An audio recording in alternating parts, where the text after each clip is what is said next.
Hello, welcome back to Dr. Introspect TV, and it's your host, Dr. Introspect, and I'm back. I am bringing a podcast style analysis to you, and I know I've been away for a bit of time. I hope you did not miss me too much, but I'm back. I took a break so that I could replenish and come back re-energized to keep on pushing out the content that I believe our community and the rest of the world can find beneficial and helpful, and of course, entertaining and informative. I hope at least I am reaching those goals. And so I am back, and I want to welcome however many of you that somehow found your way down this rabbit hole, stumbled on the channel. If you do find that you enjoy this content, do click the like button and subscribe. Click the notification bell so that you're the first to know every time we drop a new video. And for all our ODs and goodies, thank you for hanging on tight. I have to implore you at this point that if you do enjoy these videos, you take the time to listen to them, please click the like button. And if you want to participate in the conversations and discussions we have in these videos, definitely leave your comments in the section below. It really helps the channel grow, and it's a very effective way that you can contribute to the sustenance and growth of this community. And of course, I will be leaving details on my Patreon in the comment section below, and if you would like to support the channel via donations of any kind, definitely feel free to oblige. But for the most part, for your non-donations, liking is definitely a way that helps the channel stay sustained, because it shows the YouTube algorithm that this information is relevant, and it shows it to other people like yourself that would find it useful as well. And so without further ado, let us dive right into the analysis of today. Highly requested Squid Game per the title. We are going to be talking about Squid Game today. And I have to say, I wasn't really so keen on coming here with this analysis, because I find that Asians, especially like the Koreans, the Japanese, they are really good about telling their stories really well. When you watch a movie or a show from like Korea, there is nothing for you to uncover. Everything is out there bare. And if you find yourself uncovering something by like the first 30 minutes of the movie, by the conclusion, they have come full circle and explained what you thought you uncovered and connected the themes and meanings and all of that. And I found that also here. Another movie I found this happening, if you like a recommendation, was Parasite. I think it did win an Oscar or some really big global award for sure.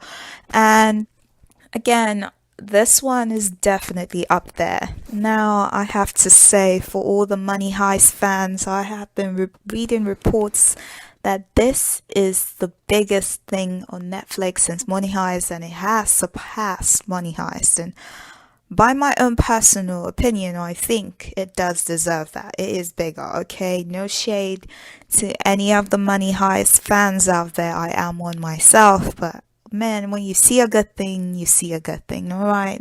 No hard feelings and nothing personal. Right here, we have a story that I particularly enjoy, because I find in stories like this, they cause you to pause for a moment and reflect on life and reflect on concepts like what it really means to be happy or successful or rich or wealthy, and the purpose of these things. And I find that a lot of Asian stories, for example, Parasite, they leave you really in that pause for introspection as you watch, and even after the experience of these movies, you're really caught in that place where you're really taking a deeper look of the meaning of life. And I definitely appreciate that, and I feel that that is probably something or a quality about this storytelling that people might easily miss. definitely it has its shock value and the initial feelings you might get by seeing those gunshots in like the first two episodes. There's a bit of action there, there's thriller, there's suspense. You have all of that mixed in, and a lot of people can get caught up quite a bit in the sensation experience of that gore and forget that there is actually quite a bit of depth in there. So that's like the very first thing I want to mention. It makes you think about life, and if it hasn't done that to you by the time we're done with this analysis, I'll take you there. And of course, this is the introspect channel, so it's kind of expected at this point. So let's set the stage quite a bit with some bit of background. In the story, we have the setting in South Korea, and at this time in space, we have a bunch of people that are chronic gamblers of some sort, either via like stocks company, doing very risky things with money, that are now in chronic debts. We're talking millions upon millions, and they go and sign up for this deadly game where they hope that they perform like 6 challenges, survive, and win billions of won, and can hopefully, perhaps we assume, they would go back, settle their debts, start a new life, and everything will be better from then on. However, these challenges are deadly. If you're not able to complete these games on time, you are eliminated, i.e. killed. Or if you're not able to complete it, you fail in some kind of way, you're killed. And of course, you have human beings getting greedy and trying to kill their fellow competitors so that there's more money in the pot for them if they do make it to the end. I thought it was quite fascinating that out of the whole 456 people that signed up for this game, only one person made it out in the end. I mean, it's quite interesting thinking about the statistics and the odds of all of that and the variability of everything. And I have to say, this guy, Ji-hoon, was not, I hope I'm saying his name right. And of course, I have to make this warning. There will be spoilers in this analysis, so I'm hoping you're a type of person that doesn't mind spoilers, or you have already seen it so you're able to follow through. Okay, so Ji-hoon, he is not particularly someone you say is the smartest guy in the book or anything like that, and he made it out in the end. You might be wondering to yourself, is this the kind of a game where being smart is what makes you win? Or is it a game of luck? You think about that for a second, and you can leave your thoughts on that in the comments. Now, moving on, I have to say I found it kind of interesting how the show starts off with Ji-hoon and, some other people gambling per usual, betting on horses, and somehow we make it to the end by episode 9 and we see that connection.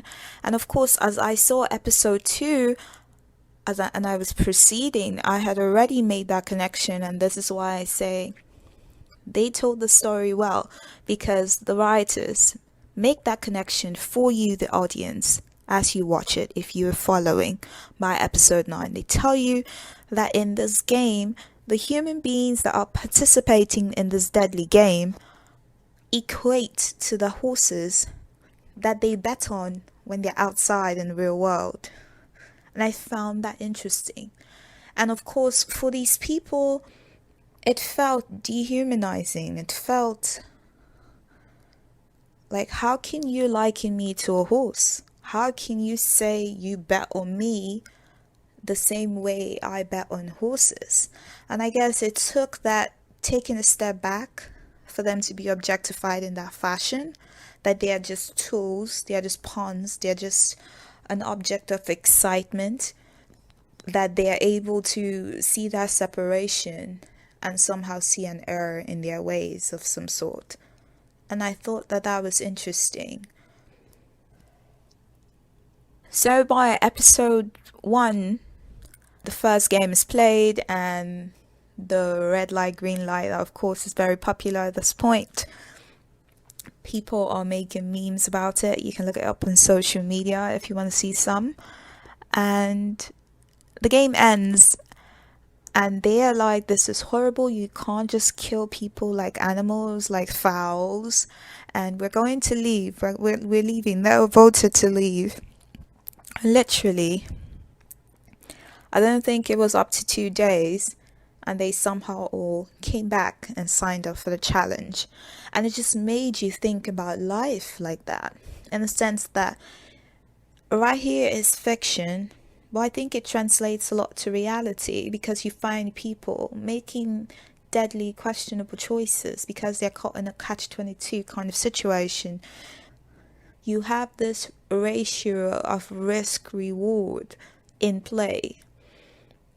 For example, people that leave their families and move on and try to immigrate like by foot or something to some other land, and they probably die on their way as they take on this expedition, because they're hoping that they can better the lives of maybe their children or even their own lives.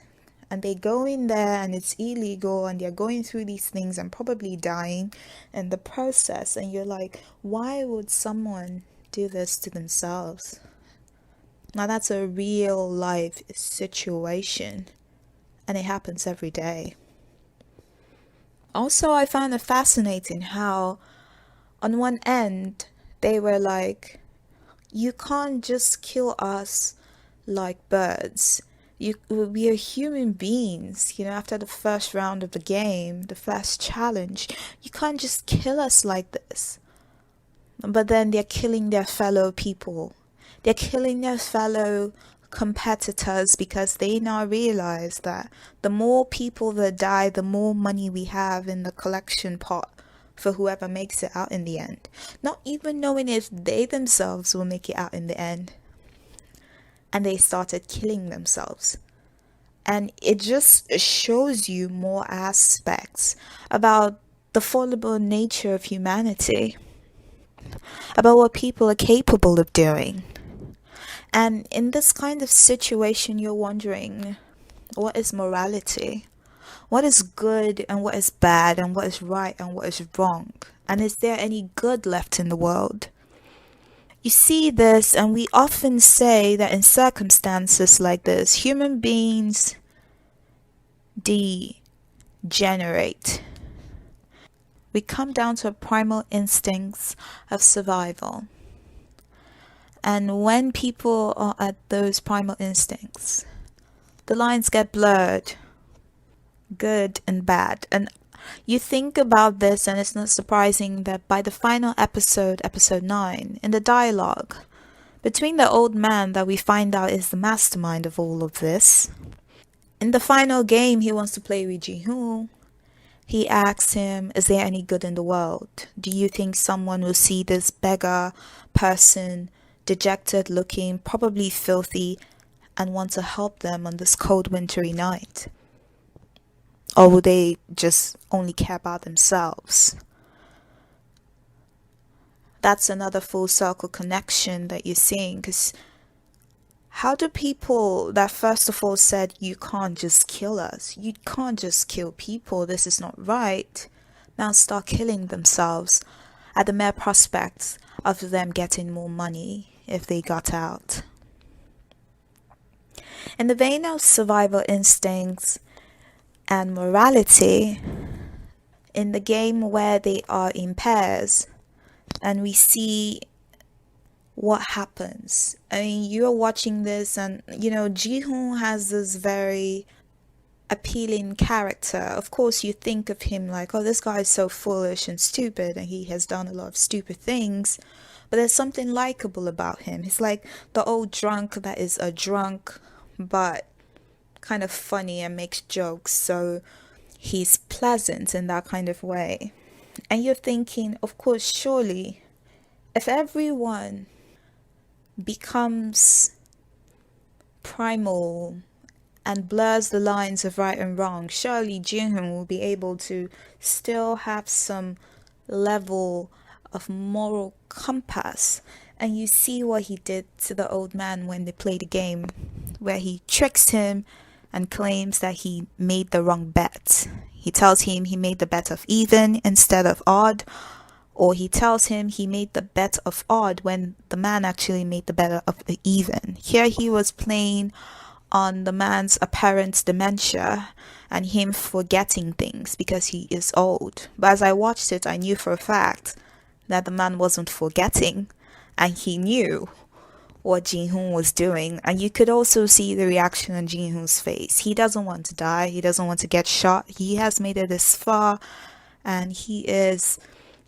feeling terrible for what he's doing to this old man. It was such a really touching emotional and psychological experience to get through that episode in several ways, because the day before, this old man had wet himself. And when he wet himself, I think Ji-hoon kind of protected him, and Ji-hoon has been protecting him the entire time. And it was out of protection he decided to play the game with this man, because no one would select him because he was old and frail, and people were thinking the game of pairs would mean you want an equally strong or stronger teammate, only to find out that you're playing against that person. So to see him now be deceptive in this kind of way was emotional. But what I think was most emotional for people was what happened to Ali and how he was manipulated by his own teammate. And I think this guy somewhat appears, Cho Sang-woo, somewhat appears like one of the anti-heroes of this story, because he is quite Machiavellian in nature. He has this Machiavellian quality to him, but he's also somewhat low on neuroticism. Someone could probably see him as a psychopath, really, because even in the midst of the frenzy that is often commonplace in this setting of this game, between the killing and shooting and sudden reactions happening left, right, center, he has this ability to remain calm under all of that kind of pressure. What he did to Ali and how he manipulated him and Ali died, it just reminds us in this world about how you cannot just freely trust people all the time. Naivety and gullibility, for many reasons, sometimes it's just not an excuse. Learn as much as you can learn, protect yourself, trust your instincts, and guard your heart. I would say it's a lesson you take away from Ali's experience, and it's so unfortunate that it happened. But if you are watching the story all through, you will understand all the things that Cho did to create that feeling of indebtedness in Ali. He had offered Ali his bread. He didn't eat his bread, he gave Ali his bread and told him to eat it. And he had done other things to make Ali feel included in the group. He had given Ali money to take the bus as well. All of these ways he had somehow established some kind of indebtedness, of which when he now tells Ali that we have to find another way to play this game because, you know, I'm a good friend to you and I'm going to help both of us win, and you know me, I've been good to you. I've been good to you. You owe me now, kind of. Of course, he wasn't angry and aggressive. He was more like pleading and more soft-toned about it, but it was still manipulation. And I have to say, people might be watching this and thinking the manipulation happened in that instant, but I want to put it to you that he had been manipulating Ali for a long time before that time. So by the time he did what he did, those phrases, it was kind of the final blows, I have to say. Cho was willing to do whatever it took as long as it would ensure that he got out, and he would say it as well. I deserve to be here. I deserve to go on because I did whatever it took. Even as at the fifth game they played, where he threw someone in front of him just so that he could get ahead. In this game, there's nothing like right or wrong, as long as you obey the rules.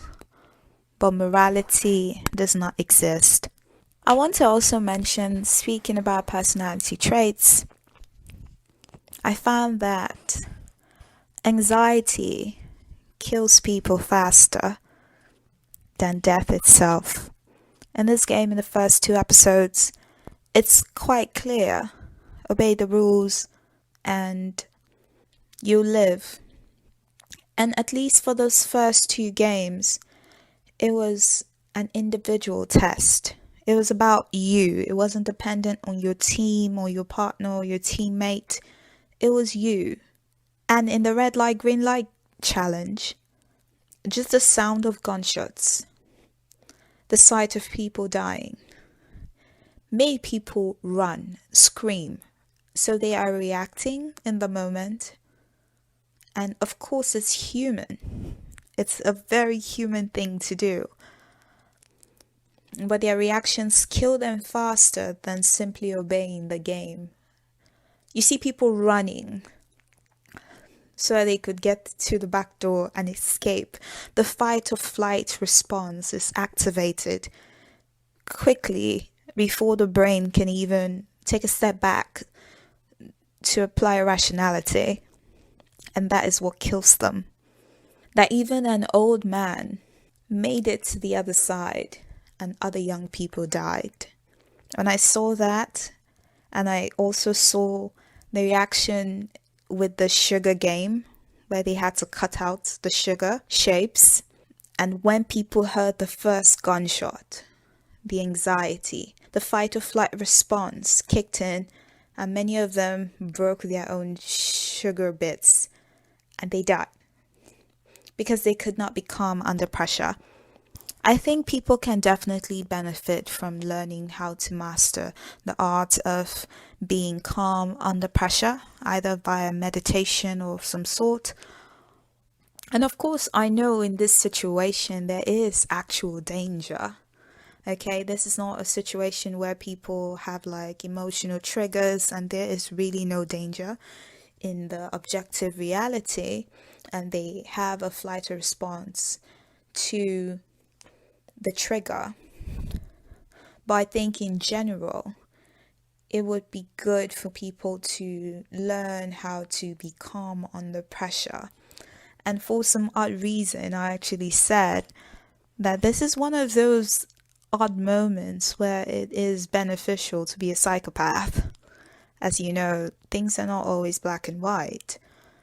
And for psychopaths or people that are on that scale, they tend to test really low for neuroticism. And so they're able to be calm under pressure. And that's why they can pass lie detector tests. It's not because they're smart. It's because they're able to keep that neutral affect. And there's no sudden spikes or changes of that sort that would make it look suspicious. It's why they can tell very good lies, because they don't have that reaction that you perceive as a giveaway. People that are able to master that, or people that were natural psychopaths, were able to make it through. Also, I'd like to discuss something that I watched unfold as I saw the show. As I watched the show, I kind of predicted how it would end. I tend to do that, and I happen to be really good at it. I had predicted that I wouldn't be surprised if we would find out, as at episode 2. I wouldn't be surprised if we would find out that there are some people that are watching this whole thing happen, and it is entertainment for them, and they are betting on these people the way people bet on horses, and they are probably like filthy rich, richest of the richest you can imagine, and it's some kind of ultra uber secret kind of club. I thought to myself, and I wouldn't be surprised they would have an appetite for such a thing. I thought this because I've always said there are things I would hear about in the media, some kind of frivolous, ridiculous things, and I would be like, I'm sure it's someone with a ton of money that did this, because I often say rich people don't know what to do with money. And it's true, and it's not because they're dumb. It's because they become less excitable the richer they get. Because at that point in time, there is virtually almost no experience you haven't had. There's no kind of food you haven't tasted. There's no kind of hotel bed, no kind of sheets, no kind of towel, no kind of woman, no kind of sexual experience that you cannot pay for, that you haven't had. So nothing excites them anymore. Life becomes extremely boring.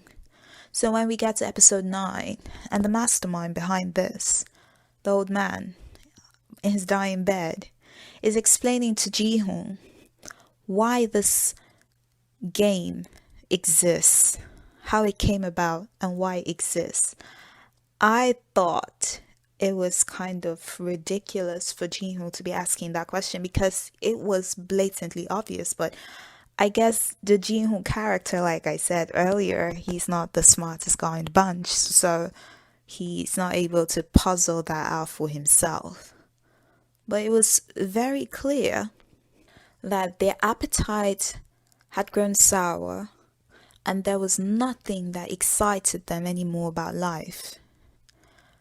And they just needed something else.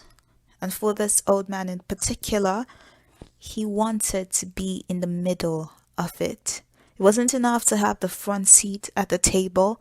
He needed to be in it, to experience it. And this reminds me in a way about another show. I think the name is Westworld, where very rich people go into this AI thing and interact with human-like things so they can have experiences they can have in the real world. And so it's always these filthy rich people doing these very sick, crazy things because they're bored by everything. Everything bores them now. But how bored can you get that you will become numb to people dying? That you're watching people die, you're betting on them like horses, that you dehumanize people for your own gratification and pleasure. And I know right now it sounds like fiction, but in the real world it happens. When you think about people that are being kidnapped and sold into slavery, and some other kind of crime rings I cannot make mention of because of the YouTube algorithm, but you get the picture.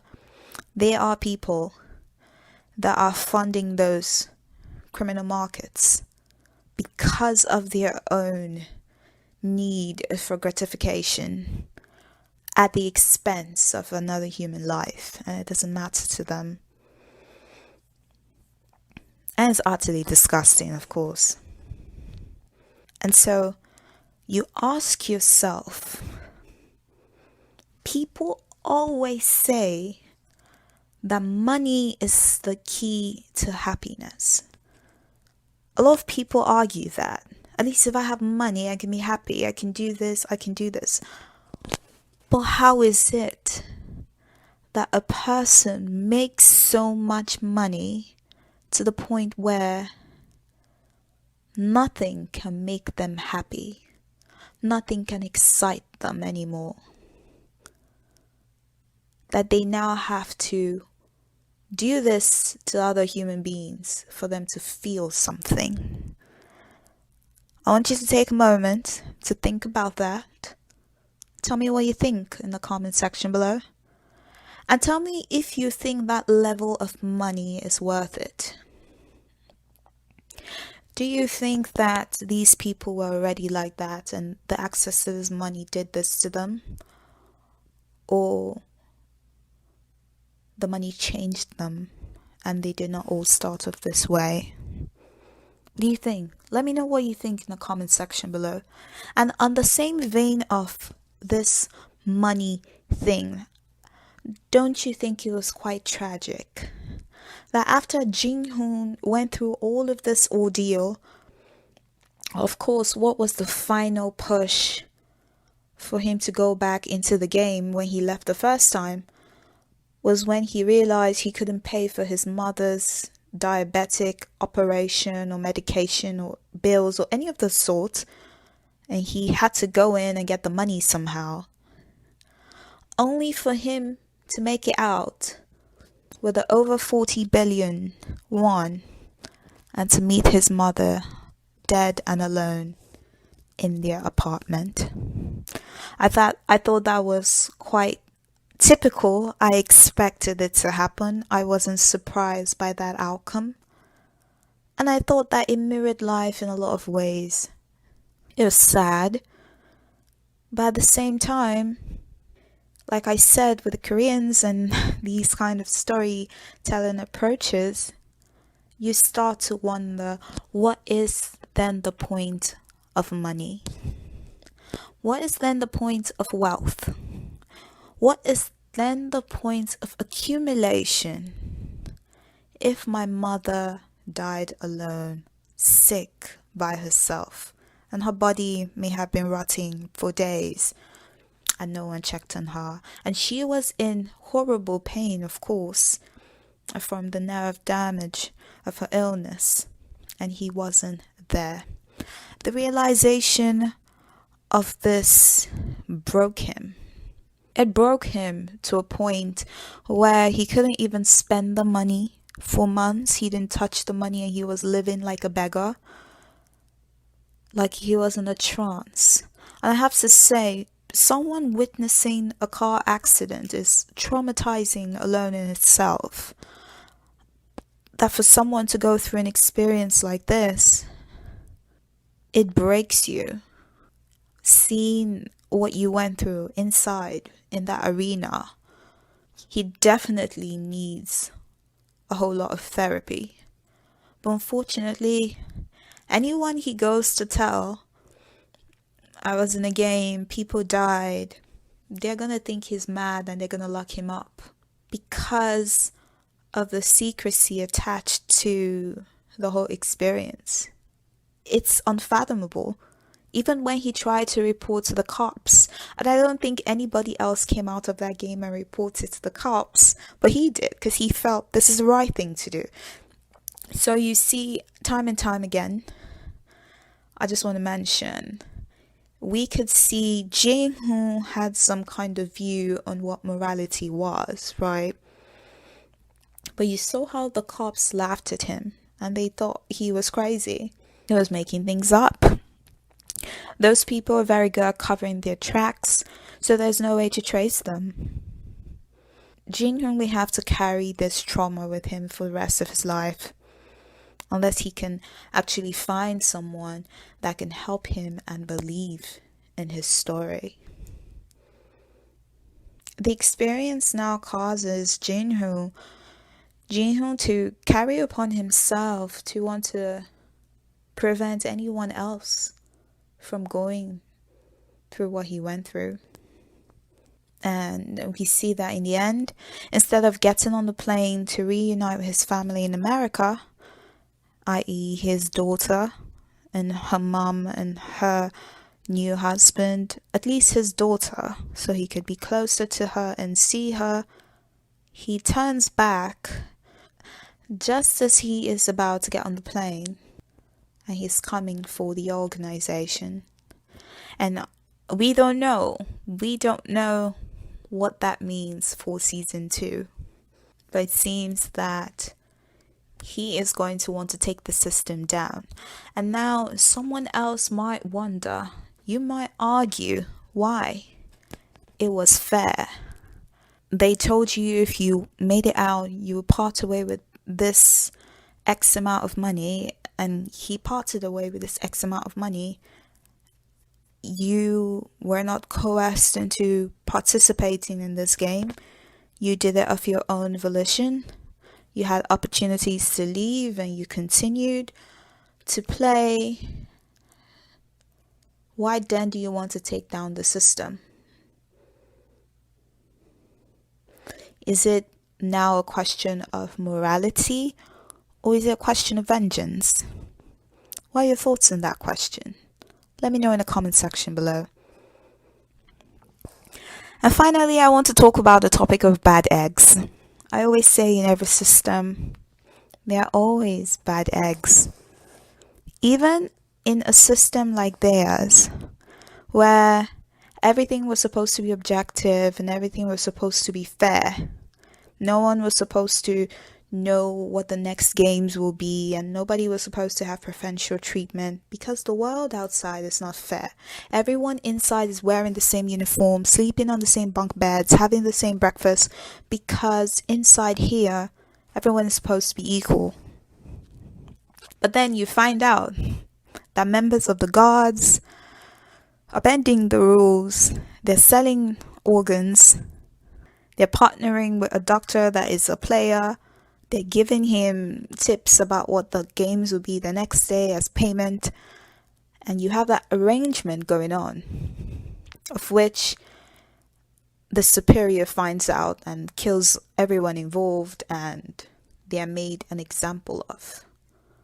But it just goes to show, I always say, human beings are funny in that way, because even in the most perfect and structured of systems, you still see things like that happen. You still have bullies. You still have people that break the rules. You still have people that do all kinds of things. Or like the crew of people that stayed and started stabbing people in the night because they thought they would make more money in there.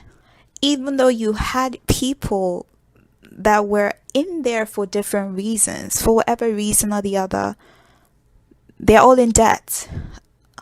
They're swimming and drowning in debt. But it's not everybody that's in there that is a criminal or did something extremely heinous. But now they're all together with these people.